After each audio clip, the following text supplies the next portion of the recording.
자, 오늘은요, 너희는 세상의 빛이라고 하는 이 말씀을 함께 나누도록 하겠습니다.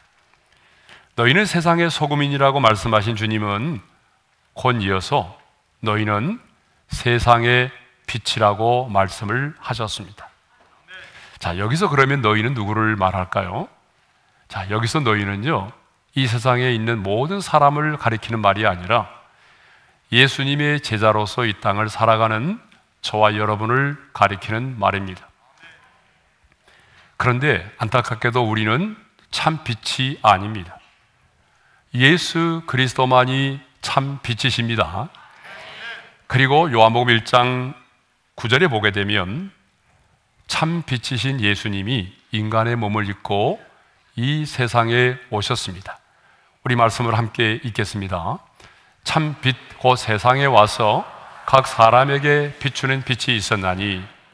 그리고 요한복음 12장 46절의 말씀도 함께 읽겠습니다. 나는 빛으로 세상에 왔나니. 그렇습니다. 예수 그리스도가 참 빛이십니다. 그런데 참 빛 대신 주님이 인간의 몸을 입고 이 세상에 오신 것입니다. 그리고 뭐라고 말씀하신고 하면 나는 세상의 빛이니라고 말씀을 하셨습니다. 그렇습니다, 여러분. 오직 예수 그리스도만이 참 빛이십니다. 그런데요, 그 빛 대신 주님께서 그 빛에 속하여 있는 저와 여러분들을 가리켜서 뭐라고 말씀하십니까? 너희는 세상의 빛이니라고 말씀을 하십니다. 그리고 에베소서 5장 8절도 보게 되면 이런 말씀이 있어요. 다 같이요. 너희가 전에는 어둠이더니 이제는 주 안에서 빛이라. 빛의 자녀들처럼. 자, 거기 보게 되면 전에는 우리가 어둠이었다라고 말하죠.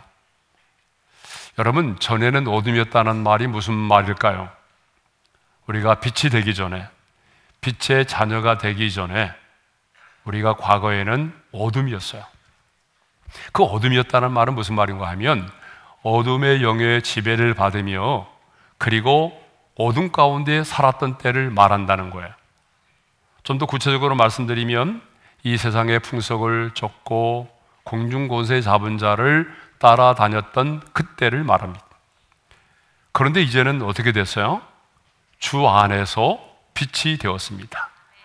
우리 한번 따라서 합시다. 주 안에서 빛이라. 여러분, 이 주 안에서 빛이라고 하는 이 말은요, 주님과의 연합을 의미합니다. 그러므로 우리는 빛으로 오신 예수 그리스도를 내가 믿고 영접하는 순간에 주 안에서 우리가 빛이 된 것입니다. 아니, 빛의 자녀가 된 것입니다. 왜냐하면 참 빛으로 오신 예수 그리스도를 내가 영접하고 그 빛 대신 주님 안에 내가 거하고 있기 때문입니다. 그래서 사도 베드로는요, 우리의 구원을 설명하면서 이렇게 말하고 있어요. 이는 너희를 어두운 데서 불러내요 그의 기이한 빛에 들어가게 하신, 이것을 우리의 구원이라고 말하고 있어요. 그러니까 과거에 우리가 어둠 가운데 있었는데 하나님께서 어둠 가운데 있던 우리를 불러내서 그의 기이한 빛에 들어가게 하셨다. 이것이 바로 우리가 받은 구원이라는 거예요. 그러므로 예수를 믿음으로 빛 대신 주님과 연합된 사람들은요, 내가 뭐 힘을 쓰고 노력하지 않아도 내가 빛 대신 주님을 믿고 영접하는 순간에 내가 뭐가 된 거죠? 빛이 된 것입니다. 내가 스스로 빛이 된 것이 아니라 내가 예수를 믿고 영접함으로 그 빛 대신 주님 안에 내가 거함으로 말미암아 여러분, 우리가 빛이 된 것입니다. 그러므로 주님은 오늘 우리에게 너희는 세상의 빛이 되라고 말씀하는 것이 아니라 너희는 세상의 빛이다라고 그렇게 말씀을 하고 계신 것입니다. 자, 그러면 주님은 왜 우리를 세상의 빛이라고 그렇게 말씀하실까요? 자, 우리가 보냄을 받은 이 세상이 빛이 필요할 만큼 죄악으로 인하여 어두워져 있기 때문에 그렇습니다. 여러분, 세상의 뉴스를 한번 보십시오. 매일같이 쏟아져 나오는 뉴스를 보게 되면요, 어때요? 수많은 살인과 미움과 전쟁과 가난과 질병과 죽음에 관한 내용들입니다. 밝고 희망적인 것보다는요, 어둡고 불안하고 두려운 그런 사건의 얘기들입니다. 그런데 세상만이 아니에요. 여러분, 각 가정들도 보게 되면, 여러분 겉으로 볼 때는 웃고 있지만요, 가정 안에도 보게 되면 온갖 어둠으로 가득 차 있습니다. 이 땅을 살아가는 수많은 사람들의 영혼 속에도 보게 되면 어둠이 가득 차 있습니다. 예? 서울에만 은둔형 외톨이로 지내는 청년들이 13만 명이나 있다고 하지 않습니까? 정말 우리가 사는 이 세상은요, 온통 어둠으로 가득 차 있어요. 그러므로 주님은요, 우리에게 너희는 교회의 빛이 아니라 세상의 빛이라고 말씀하고 있는 것입니다. 그러므로 우리는 이제 죄악으로 인해서 어두워진 이 세상에서 빛을 발하며 살아야 합니다. 여러분, 빛의 기능이 뭐죠? 자, 빛의 기능은요, 어둠을 몰아내고 빛을 발하는 것입니다. 아무리 어둠이 강하여도 빛이 임하면요, 어떻게 될까요? 어둠은 사라질 수밖에 없습니다. 빛과 어둠이요, 함께 공존할 수는 없어요. 아무리 어둠이 강할지라도 빛이 임하면요, 그 어둠은 사라질 수밖에 없는 것입니다. 그러므로 빛으로 보냄을 받은 우리는 이 어두운 세상 속에서 빛을 발하는 자로 살아야 할 줄로 믿습니다. 소금이 짠맛을 내지 못하면 소금이 아니듯이 빛이 빛을 발하지 못하면 빛이 아닙니다. 그런데 우리는 빛이 아니기 때문에 스스로 빛을 낼 수가 없어요. 그렇다면 우리는 어떻게 이 어두운 세상 속에서 빛을 발하는 자로 살아갈 수가 있을까요? 자, 그것은요, 내가 빛 대신 주님 안에 거하는 것입니다. 그래서 사도 바울은 우리가 방금 전에도 읽었지만 에베소 5장 8절에서 이렇게 말하고 있어요. 다시 한번요. 너희가 전에는 어둠이더니 이제는 주 안에서 빛이라. 이제는 주 안에서 빛이라고 말합니다. 그렇습니다, 여러분. 우리가 이 어두운 세상 속에서 빛의 자녀로 빛을 발하는 자로 살아가려면 핵심 키가 있어요. 그것은 뭐냐 그러면 주님 안에 거하는 삶을 사는 것입니다. 주님과 연합돼서 주 안에 있는 자만이 빛을 드러낼 수가 있단 말이에요. 그러므로 여러분, 주 안에서 빛이라고 하는 이 말은요, 우리 스스로 빛을 발하는 것이 아니라 빛 대신 주님을 모시고 살아감으로 우리 안에 계신 주님의 빛을 반사하여 그 빛을 드러내는 것을 말합니다. 그렇습니다, 여러분. 우리는요, 스스로 빛을 발할 수 있는 발광체가 아니에요. 우리는 빛을 반사하는 반사체입니다. 자, 우주에도 보게 되면 태양은요, 발광체잖아요. 그래서 핵융합을 통해서 스스로 끊임없이 많은 빛과 열을 발산합니다. 그런데 달은 뭐예요? 달은 발광체가 아니에요. 달은 반사체잖아요. 태양의 빛을 반사하여 그 빛을 드러내는 것입니다. 그러므로 우리 역시 빛이신 예수 그리스도로부터 빛을 받아서 그 빛을 반사해서 이 세상에 빛을 드러내는 것입니다. 자, 그러려면 어떻게 해야 될까요? 내가 주님으로부터 빛을 받아서 그 빛을 반사하여 이 세상 속에 빛을 드러내는 삶을 살아가려면 아주 중요한 게 뭐냐 그러면 빛 대신 주님과의 친밀한 사귐 가운데 살아야 돼요. 그 빛 대신 주님과 동행하는 삶을 살아야 됩니다. 그래야만이 우리 안에 계신 그 주님의 빛을 우리가 이 세상 가운데 반사하여 드러내는 것이죠. 자, 목회를 하면서 보니까요, 자, 어떤 성도는 그 예수 그리스도의 빛을 보름달과 같이 온전히 드러내서 이 세상을 비추이는 성도가 있어요. 아니, 예수 믿은 지 얼마 안 되는데도 불구하고 예수 그리스도의 빛을 보름달처럼 온전히 드러내어 비추는 사람이 있어요. 그런데 어떤 분은요, 진짜 예수 믿은 지가 오래됐는데 그 예수 그리스도의 빛을 온전히 드러내지 못하고 초승달처럼 가끔 비추는 빛들이 있어요. 주일날만 비추고 6일 동안은 전혀 비추지 않아요. 근데 어떤 분들은요, 진짜 아예 예수 그리스도의 빛을 드러내지 못하면서 흑암 가운데 살아가는 분들이 있습니다. 그러므로 이 세상의 어둠을 몰아내고 빛을 비추는 삶을 살아가려면 빛 대신 주님과의 친밀한 사귐이 중요합니다. 빛 대신 우리 주님과 동행하는 삶이 중요합니다. 내가 빛 대신 주님과 친밀한 사귐을 갖고 빛 대신 주님과 동행하는 삶을 살게 되면 나도 모르게 그 주님을 닮게 되고, 그 주님을 닮게 되면 그 주님의 빛이 나를 통해서 이 세상 가운데 드러나게 되어 있습니다. 그런데 여러분, 이 빛이라고 하는 것은 있잖아요, 숨겨질 수가 없다는 거예요. 빛은요, 내가 아무리 감추려고 해도 감추어질 수가 없어요. 그래서 주님은요, 자, 너희는 세상의 빛이라고 말씀하신 다음에 산 위에 있는 동네가 숨겨지지 못할 것이오라고 말씀을 하셨어요. 여러분, 예수님 당시의 마을들은요, 보통 이렇게 작은 산이라든가 언덕 위에 이렇게 형성되어 있었어요. 그리고 그 집들이 흰 석회암으로 건축되어 있기 때문에 그 햇빛에 반사돼 가지고 멀리서도 그 마을을 금방 쉽게 알아볼 수가 있어요. 네. 그래서 산 위에 있는 동네가 숨겨지지 못할 것이라고 하는 말씀이 바로 그런 겁니다. 또 예수님은 등불을 켜서 말 아래에 두지 않는다라고 15절에서 말씀하고 있어요. 자, 15절의 말씀을 읽겠습니다. 시작. 사람이 등불을 켜서 말 아래에 두지 아니하고 등경에 두나니 이러므로 집안 모든 사람에게 비치느니라. 여러분, 왜 우리가 등불을 켤까요? 그것은 단 한 가지, 빛을 내기 위해서입니다. 어둠을 밝히기 위해서예요. 집안에 있는 사람들로 하여금 그 빛을 보도록 하기 위해서 우리가 등불을 켜는 거죠. 그러면 여러분, 왜 예수님이 이 말씀을 하셨을까요? 왜 예수님께서요, 산 위에 있는 동네는 숨겨지지 못할 것이요 등불을 켜서 말 아래 두지 아니하고 등경 위에 둔다라고 하는 이 말씀을 왜 하셨을까요? 빛은 그 속성상 감추어질 수 없기 때문에 그렇습니다.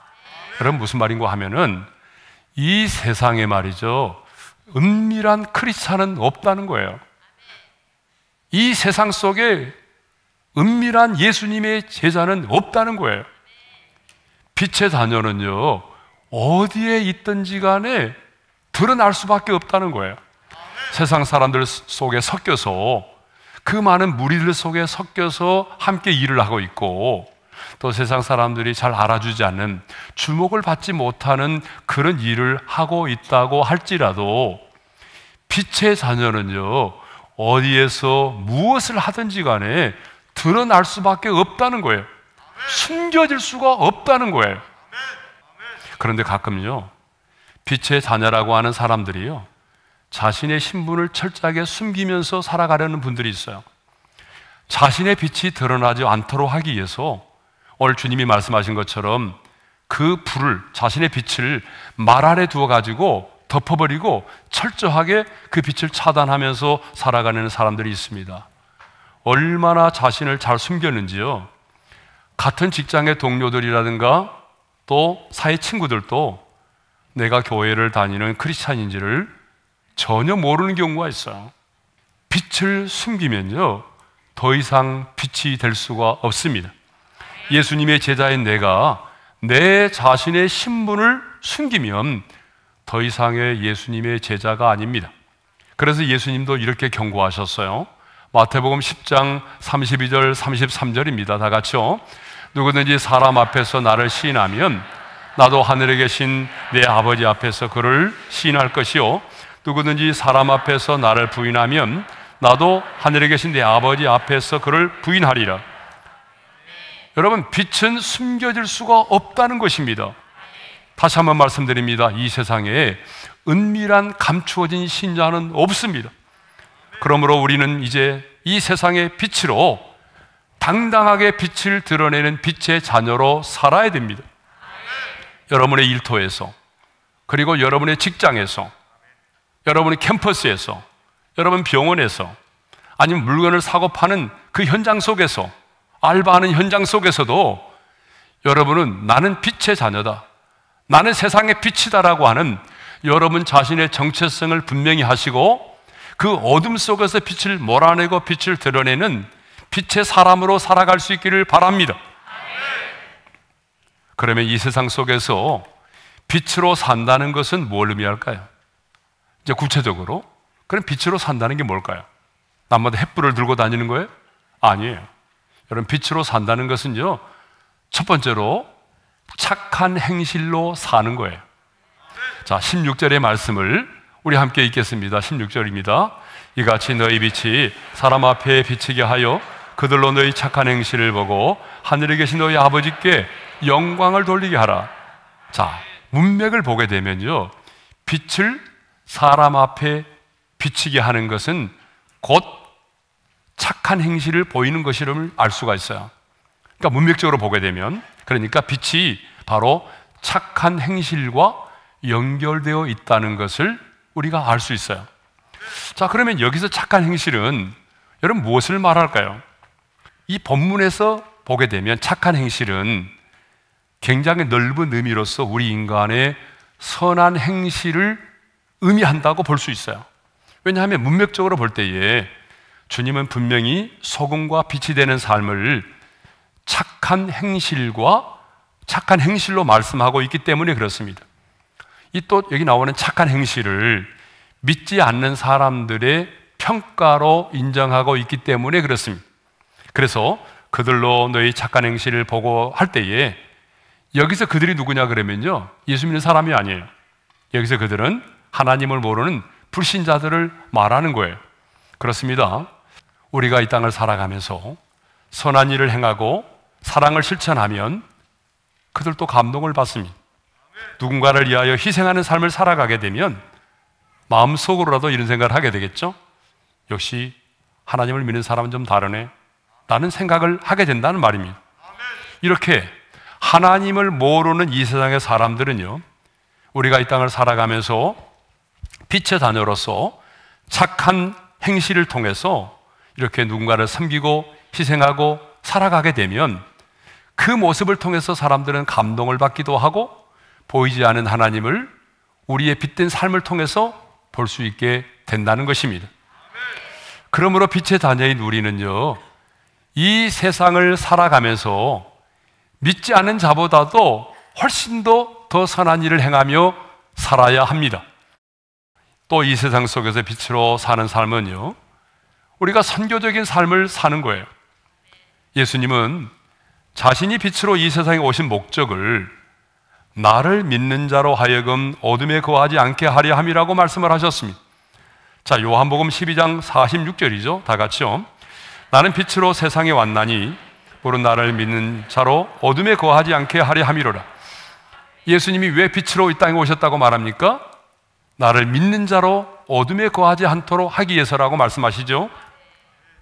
그리고 요한복음 8장 12절에서는요, 이런 말씀을 하고 계세요. 다 같이요. 예수께서 또 말씀하여 이르시되 나는 세상의 빛이니 나를 따르는 자는 어둠에 다니지 아니하고 생명의 빛을 얻으리라. 주님께서 세상의 빛으로 오신 이유가 뭐냐면 생명의 빛을 얻도록 하기 위해서라는 거예요. 그렇다면 여러분, 어둠 가운데 있는 자들에게 생명의 빛을 비추게 하는 게 뭘까요? 그것은 바로 복음을 전하는 것입니다. 여러분, 복음은 빛입니다. 그러므로 어둠 가운데 있는 자들이 오늘 저와 여러분들이 전하는 이 예수 그리스도의 복음을 듣고 영접하고 받아들이게 되면 생명의 빛을 얻게 된다는 것입니다. 그리고 생명의 빛을 얻게 된 사람들이 많아지게 되면은 여러분, 여러분의 가정도 그리고 우리가 살아가는 이 세상도 점점 더 밝아지게 될 것입니다. 이 세상을 밝게 만드는 게 뭔지 알아요? 더 많은 사람들로 하여금 생명의 빛을 얻게 만드는 것입니다. 그러므로 사탄은요, 어떻게 하든지 간에 이 복음의 빛이 사람들의 마음속에 비치지 못하도록 하기 위해서 수단과 방법을 가리지 않고 사람들의 마음을 혼미케 하려고 합니다. 그래서 사도 바울은 고린도후서 4장 4절에서요 이렇게 말씀하고 있어요. 다 같이요. 이 세상의 신이 믿지 아니하는 자들의 마음을 혼미하게 하여 그리스도의 영광의 복음의 광채가 비치지 못하게 함이니, 사탄은 복음의 광채가 사람들의 심령에 비추지 못하도록 수단과 방법을 가리지 않고 사람들의 마음을 혼미케 하고 있다는 것입니다. 그러므로 이 세상 속에서 빛으로 사는 삶은 바로 복음의 광채를 비추이는 선교적인 삶을 사는 것입니다. 자, 이제 마지막으로, 그러면 왜 우리는 이 세상에서 빛을 발하는 자로 살아야 될까요? 그것은 하늘에 계신 하나님 아버지께 영광을 돌리게 되기 때문에 그렇습니다. 다시 한번 16절의 말씀을 읽겠습니다. 다 같이요. 이같이 너희 빛이 사람 앞에 비치게 하여 그들로 너희 착한 행실을 보고 하늘에 계신 너희 아버지께 영광을 돌리게 하라. 자, 여러분, 빛은 숨겨질 수가 없습니다. 그러므로 우리가 이 어두운 세상 속에서 착한 행실로 빛을 발하게 된다면 세상 사람들은 그 빛의 자녀들인 우리가 행하는 착한 행실을 보게 될 것입니다. 그리고 빛으로 살아가는 우리의 모습을 보고, 아, 저 사람을 보니까 하나님이 계시는 것 같아 라고 생각을 하게 된다는 것입니다. 그러면 우리의 그 착한 행실이 믿지 않은 사람들에게, 아, 내가 저 사람을 보니까 정말 하나님이 살아계시는 것 같아, 하나님의 존재를 인정하게 된다는 거죠. 그러면 우리의 그 착한 행실이 하나님께 영광을 돌리게 되는 것입니다. 성도 여러분, 자, 오늘 주님은요 우리를 죄악으로 인하여 어두워진 이 세상으로 보내시면서 뭐라고 말씀하셨습니까? 너희는 세상의 빛이라고 말씀을 하셨습니다. 그러므로 우리는 이제 어두워진 이 세상에 빛을 발하는 자로 살아야 됩니다. 빛의 자녀라면 어디 있든지 무엇을 하든지 간에 빛을 발하는 자로 살아야 됩니다. 그런데 여러분, 빛을 발하려면요, 여러분, 우리가 그 자리에서 일어서야 한다는 것입니다. 그래서 이사야 선지자는 이사야 60장 1절에서 이렇게 말하고 있어요. 다 같이요. 일어나라, 빛을 발하라. 그런데 오늘 너무나 많은 빛의 자녀된 하나님의 사람들이 주저앉아 있어요. 인생이 너무 힘들고 어렵다고, 삶의 무게를 감당하지 못해서 주저앉아 있어요. 절망의 자리에서 세상을 원망하면서 탄식하고 있어요. 근데 여러분, 주저앉아 있는 자는요 빛을 발할 수가 없어요. 세상을 원망하고 탄식하고 절망의 자리에 앉아 있는 사람은요 절대로 빛을 발할 수가 없습니다. 여러분, 불평하고 탄식한다고 해서 어둠이 사라지는가요? 아닙니다. 그래서 예수님은요 38년 된 병자를 고치실 때도 일어나 내 자리를 들고 걸어가라고 말했고, 베드로 요한도 안진병이 된 자를 일으킬 때에 나사렛 예수 그리스도의 이름으로 일어나 걸으라고 말했어요.